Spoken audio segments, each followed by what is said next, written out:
Mesdames et messieurs, bonjour ou bonsoir, c'est selon l'heure où vous nous suivez. Bienvenue sur UTV, votre chaîne préférée. Nous avons aujourd'hui l'honneur et le plaisir de recevoir M. Amadou Diagne. Amadou Diagne, le président du FOGECA. FOGECA, c'est le Forum des opérateurs pour la garantie de l'émergence économique en Afrique à la veille de la 15e édition de l'organisation qui se tient ici à Dakar. M. Diagne, bonjour. Bonjour, M. Bali. D'accord. Cette année, il y a trois sous-thèmes, c'est ça. Une thématique très large. Vous parlez entre autres de l'intégration africaine, la problématique du transport en Afrique, l'UEMOA aussi qui est en question, ces 8 pays de la zone franc CFA en Afrique. D'abord, en quoi est dû quand même le choix d'une telle thématique? Bon, vous savez, nous travaillons depuis 15 ans et nous avons abordé plusieurs thèmes depuis 15 ans.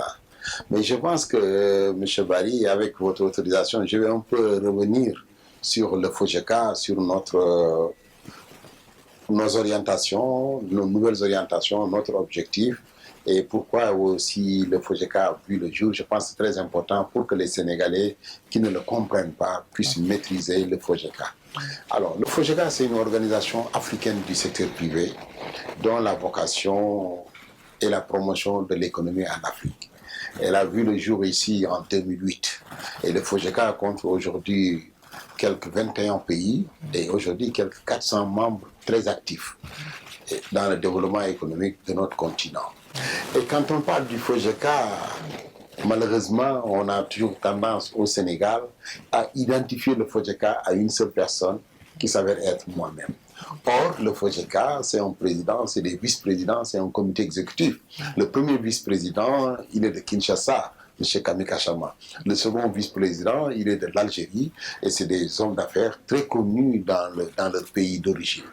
Mais qui ont compris que nous devons être ensemble, nous devons nous mettre ensemble pour travailler dans la main dans la main et arriver à un objectif principal, à la satisfaction de nos besoins, évidemment. Et on a pensé que pour développer notre continent, on ne pouvait pas unilatéralement, chacun dans son coin, faire ce dont il voulait.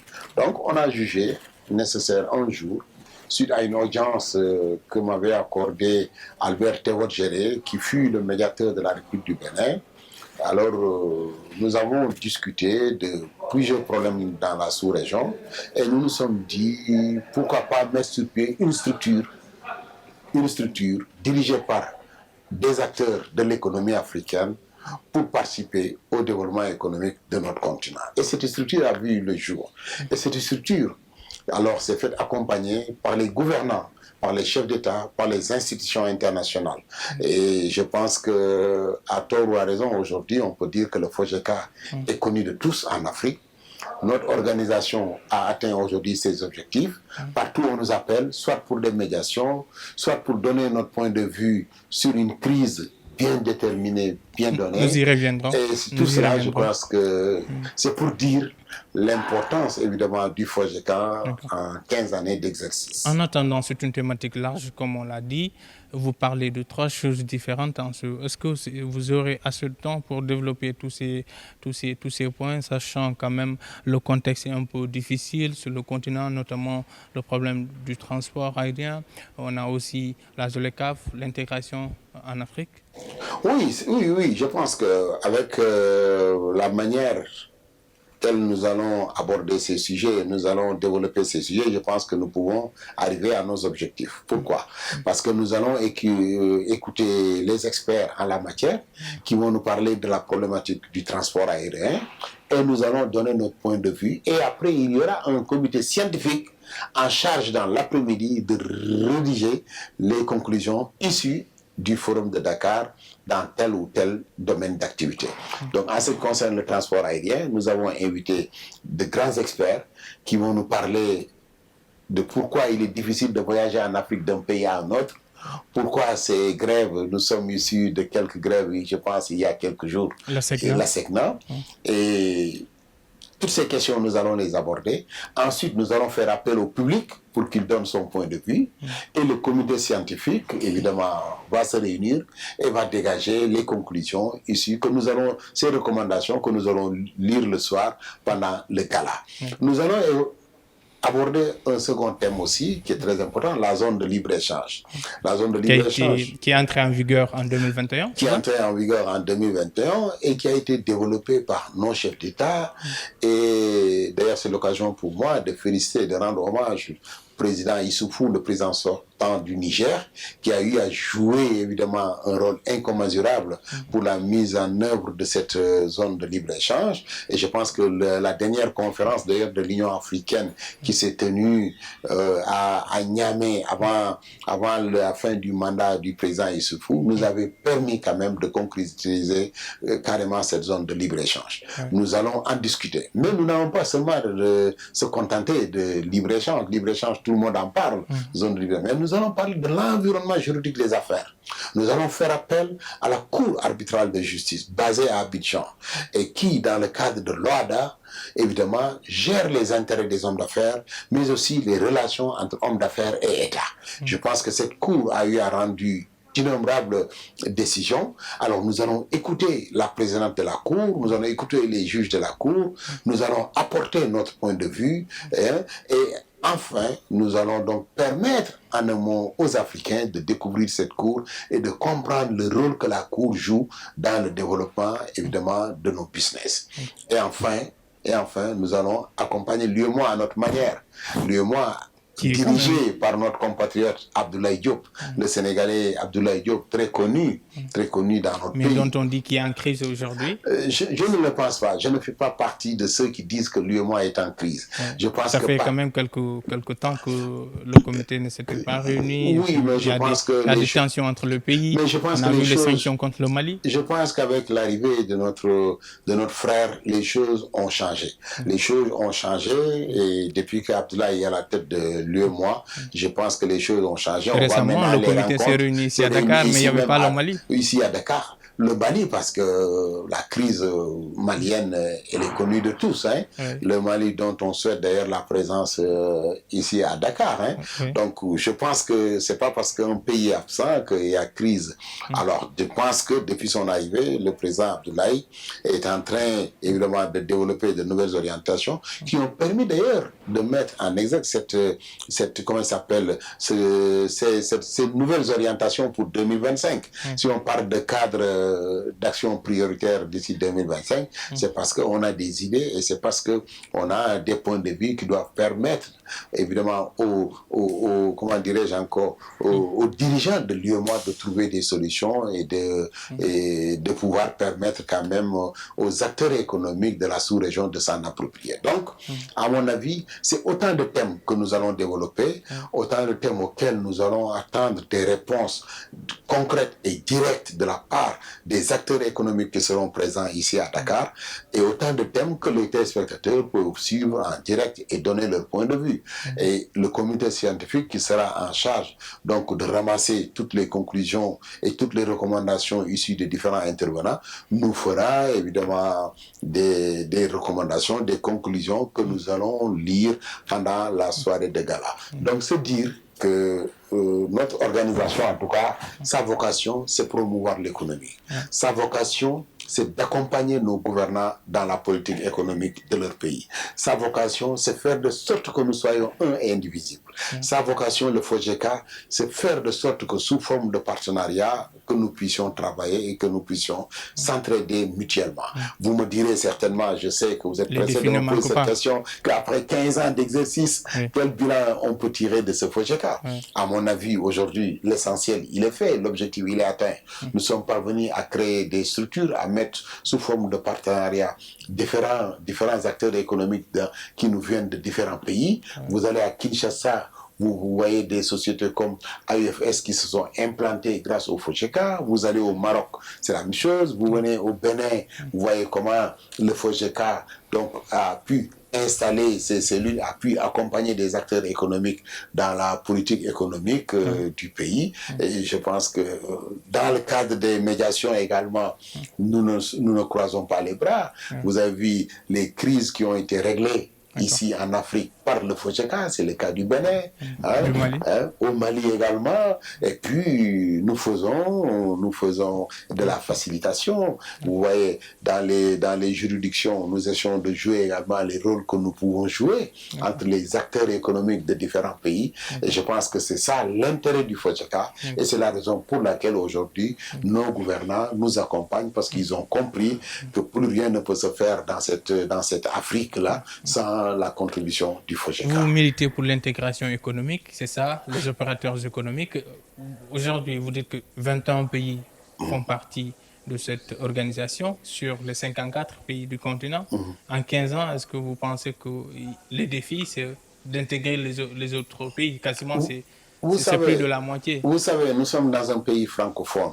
Et alors, nous essayons de ratisser large, d'aller dans les pays anglophones, lusophones, etc., etc. Mais vous savez, on ne peut pas tout faire. Nous sommes parvenus quand même à mettre dans certains pays des structures de FOGECA. Nous avons FOGECA à Kinshasa, nous avons FOGECA à Cotonou, à Douala, à Johannesburg en Afrique du Sud, ici au Sénégal. Donc, nous n'avons pas comme prétention de tout faire, ou bien de dire qu'en 15 ans, nous avons atteint nos objectifs. Nous faisons ce que nous pensons être juste et raisonnable. Le reste, ceux qui viendront après nous vont continuer le travail, et il appartiendra à une nouvelle jeunesse qui arrivera, cette nouvelle vague d'acteurs économiques, de chefs d'entreprise, évidemment, de prolonger les acquis, de continuer le travail que nous sommes en train de faire. Nous sommes là. Nous avons fait ce que nous pouvions faire, et je pense qu'aujourd'hui, FOGECA est devenu une institution dans plusieurs pays. Je vous ai dit tout à l'heure, dans 21 pays, vous y allez, on ne parle qu'aujourd'hui de FOGECA. Vous en êtes le président, est-ce qu'on peut s'attendre à ce que un jour vous passiez le flambeau? Mais c'est bien sûr, c'est dans ma tête. Je voulais le faire cette année, mais malheureusement, nos amis de Kinshasa et nos amis de Malabo m'ont demandé de continuer le travail que j'avais eu à commencer. Mais ce qui est sûr et certain, d'ici 1 an, 2 ans, je passerai le flambeau à d'autres, pourquoi pas en anglophone ou en lusophone, parce que ce dont nous souhaiterions, que cela puisse évidemment faire le tour de l'Afrique. On ne peut pas se limiter en Afrique francophone, ou bien l'Afrique francophone plus quelques pays lusophones et quelques pays anglophones. Il faut permettre aux gens de Malawi, aux gens d'autres pays, en tout cas du continent, de diriger cette organisation, et de permettre à toute autre partie du continent de s'en approprier et de bien comprendre évidemment les objectifs et les orientations de notre structure. Et c'est en cela que moi, je pense que, en tout cas, au plus dans 2 ans quand même, il faudrait que nous cédions le flambeau, et que le Sénégal puisse permettre à d'autres pays africains, évidemment, de continuer le travail. En attendant, M. Diagne, pour cette année, pour cette 15e édition, il y a 7 pays invités d'honneur, c'est ça? C'est ça. Dont la Gambie, le Mali, le Togo, la Guinée équatoriale. La Guinée équatoriale. 7 pays invités d'honneur, pourquoi? Non, 7 pays invités d'honneur parce que c'est des pays, en général, dont leurs présidents ou leurs gouvernants sont en général des parrains. Des pays également qui ont participé activement au cours de l'année 2022 à l'exercice, au fonctionnement de notre structure, de notre organisation. Au Mali, les acteurs économiques, nous avons joué un rôle très important dans la résolution de certaines crises cette année. Donc, nous avons voulu inviter les Maliens à venir s'approprier du FOGECA et de comprendre les raisons pour lesquelles nous sommes parvenus à jouer ce rôle dans leur pays. De la même manière, nous avons invité l'Algérie, parce que cette année, nous avons eu, excusez-moi, beaucoup d'invités venant de l'Algérie. C'est un avion qui arrivera ici, évidemment, plein d'opérateurs économiques algériens, et les Algériens se sont inscrits massivement cette année également au FOGECA, et cette année donc nous avons également élu un vice-président algérien en charge des relations internationales, et donc nous avons voulu démontrer aux autorités algériennes et aux Algériens le rôle que nous sommes en train de jouer. C'est valable pour le Togo, c'est valable pour l'Angola. L'Angola, parce donc que vous êtes le consul. Je suis le consul honoraire. Je suis le consul honoraire. Et vous savez, l'Angola, c'était jusqu'à un temps très récent, c'était un peu fermé sur tout. Alors je me suis dit quand même, il faut faire appel à l'Angola. Il faut que l'Angola s'ouvre à l'extérieur. Il faut que l'autre partie de l'Afrique également reconnaisse le bon travail fait par les autorités angolaises. Et il faut que les Africains aillent comprendre ce qui se passe en Angola, le travail qui est fait en Angola. Il faut aller voir dans quelle mesure nous pourrons ici un partenariat avec les Angolais. C'est en cela donc que je me suis battu pour que l'Angola soit un pays invité d'honneur, pour que les autorités angolaises puissent être présentes à notre forum, mais également que les acteurs économiques, la chambre de commerce, les chefs d'entreprise puissent participer au forum de Dakar et qu'ils puissent tisser une relation particulière avec les hommes d'affaires. Donc c'est la principale raison, mais pas parce que je suis consul honoraire de l'Angola et que je veux mettre pas de conflit d'intérêt. Non, pas du tout. D'accord, pas de conflit d'intérêt. Après le forum économique, il y a c'est ça, la soirée de gala. C'est exactement. Quels sont les invités? Alors, donc nous avons invité de grands artistes africains. Mais le plus important, c'est pas seulement que les artistes viennent se produire. Non, nous avons voulu, comme j'ai eu à le dire au ministre Aliou Sow, le ministre de la Culture du Sénégal, nous avons voulu démontrer en face de l'Afrique qu'il y a autant de pays que de cultures, comme on a l'habitude de dire en philosophie. Donc nous avons fait appel à plusieurs parties de l'Afrique, l'Afrique centrale, l'Afrique de l'Ouest, pour que les gens viennent échanger, évidemment. Et ensuite, c'est un moment pour nous très important pour honorer ceux qui sont distingués le plus au cours de l'année dans leur domaine d'activité qu'ils exercent. En un mot, nous voulons donner des awards aux Africains que nous pensons être meilleurs dans leur domaine de compétences. Il y aura donc des Maliens, des Angolais, des Togolais. Quelles sont les catégories? Et nous, vous savez, nous avons une base de données très élargie. Nous ne limitons pas en disant, écoute, nous allons juste aller dans le domaine du tourisme ou bien dans le domaine de l'agriculture. Nous essayons de sélectionner. Nous allons dans les pays, sur la base de certains indicateurs, nous voyons évidemment dans la pyramide quels sont ceux qui ont évolué au cours de l'année 2022 dans leur domaine d'activité. Alors, nous faisons un choix et nous allons confronter le comité scientifique travail et faire un choix d'une dizaine d'entreprises. Et au-delà de ces entreprises, chaque année, nous en profitons également pour citer des modèles. Les Sénégalais qui se sont distingués aussi le plus au cours de leur existence ici au Sénégal. Je peux donner l'exemple du vieux El Hadji Mansour Mbaye, que tout le monde connaît au Sénégal pour le travail accompli au cours de ces dernières années. C'est le cas du doyen Abdoulaye Diaw, qui est un journaliste sportif, qui a beaucoup fait dans le sport. Au doyen Abdoul Majid Sen, qui dans la diplomatie, dans le sport, dans la culture, a fait beaucoup de choses. Ceux qui viennent de naître peut-être n'ont pas compris le rôle joué par El Hadji, par Abdoul Majid Sen. Nous voulons que ces gens-là le comprennent. El Hadji Mamles Thioune, que tout le monde connaît au Sénégal, et qui a fait beaucoup de pays sous Senghor, qui a été jusqu'à Kinshasa, chez Mobutu, qui a été jusqu'à Brazzaville, qui a fait beaucoup de pays et qui a vraiment permis à beaucoup d'Africains de comprendre la culture sénégalaise. Ils ont le mérite. Ils doivent être décorés. Et donc, nous allons citer en modèle ces Sénégalais-là. Je pense qu'on finira par Adja Kharmbay Madiaga, dont la chanson est connue de tous. Hein, une dame qui, depuis 8 ans, n'a connu que chanter. Aujourd'hui, à presque 75 ans ou plus, elle a besoin d'être connue des Sénégalais. Quant à Thione Seck, pour clôturer, c'est lui qui, depuis 15 ans, anime le Fojeka, 14 ans. Donc, il a toujours animé c'est en cela d'ailleurs que nous avons fait appel cette année à Hassan Diaye pour qu'il vienne nous chanter les chansons de Thione Seck. C'est en cela que nous faisons appel à Wally Ballago Seck pour qu'il fasse le travail que son papa faisait au sein du Fojeka et tant d'autres. Hein, Roga Roga du Congo, Salif Keita du Mali, le couple Amisako, parce que le Fojeka, c'est aussi la reconnaissance, c'est aussi un système de valeurs. Hein, nous avons certaines valeurs. Hein, nous ne pouvons pas oublier ceux avec qui nous avons cheminé. Alors, c'est la raison pour laquelle... Mais finalement, le Fojeka se sénégalise un peu, à vous entendre. Pas se sénégalise, s'africanise, si je peux ainsi m'exprimer. Dans le cadre de notre organisation africaine, nous essayons également de faire montrer à ceux qui ont quitté leur pays, qui se sont retrouvés dans le pays de la Teranga, dans le pays de l'hospitalité, que ici au Sénégal, nous avons aussi des valeurs, nous avons des principes et nous avons de grands hommes. Et nous allons essayer de donner des exemples et nous allons citer des exemples et nous allons faire valoir les autorités, en fait, les personnalités que nous avons. C'est en cela, comme j'ai eu à le dire, que les Abdoul Majib, les Abdoulaye Dia ou les Majib Sen seront cités en exemple. Qui dit rencontre, qui dit route, dit financement, d'où est-ce que le FOGECA... Nos sponsors, nous sommes des organisations, nous sommes une organisation de chefs d'entreprise. Nous sommes présents partout en Afrique.